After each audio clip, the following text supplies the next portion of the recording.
за пеење на Петр Андреевски во стариот битолски театар.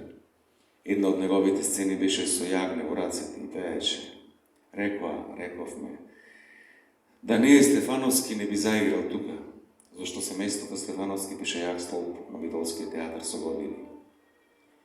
И каква е таа тајфун глума, целата енергија, страст, одма до максимум, како експлозија, надвор. И не знае да пее, и јагнето ќе му избега. Битолскиот театар во тие години имаше големи и опасни актери, глумци, безмилосни во играта, безмилосни во односот кон театарската уметност. Кога многу млад стана директор на театарот, рекла, што не си ја гледа глумата, можеше кариера да направи ако сакал да биде директор, што не студираше организација. Кога почна Битолскиот театар да реди успес, рекла, тоа се Христо Стефановски го учи и води од Скопје. Потоа Битолскиот театар на бранот на свадбата на Мара поча да реди други успеси дома и пошироко. Рекоа дека се од Битола па им попуштаат.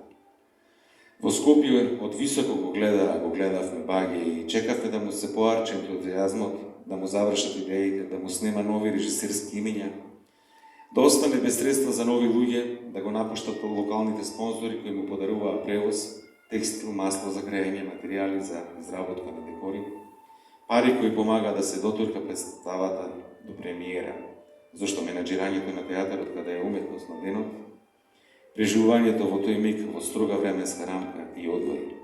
Всушност, чекавме да му снема радост да се умори и не забележавме како Битолскиот театар и тој самиот стана особено значаен чинител во регионот и како беа сегде присутни и секаде особено успешни. Работењето на Баге во Народен театар Битола е пример што може да направи континуитет и колку е важно да се има права, посветена личност на право место.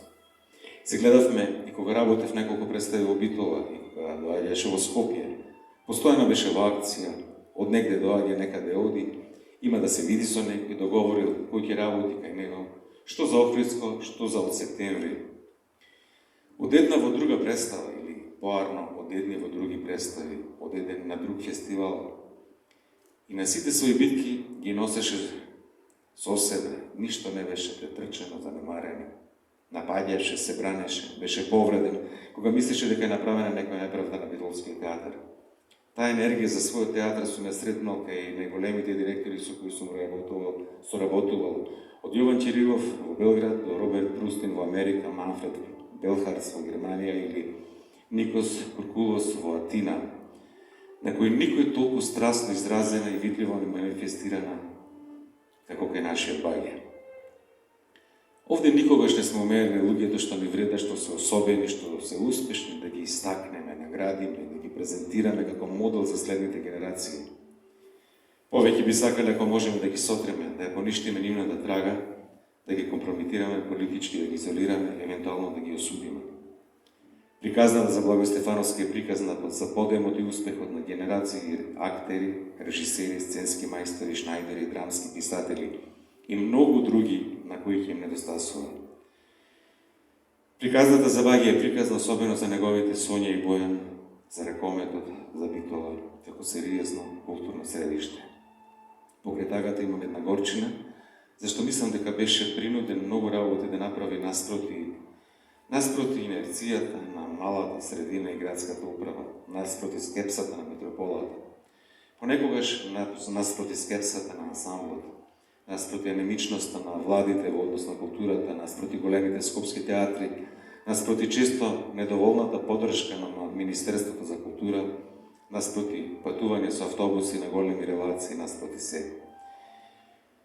Еден особен и значаен човек, кој како да беше во постојаната кавга со себе, со своите внатрешни монолози за правда и неправда, за смислата на уметноста, за смислата на нашата работа, наспроти се. Таков и го паметам од нашата последна средба во Битола. Слободан Унковски, режисер.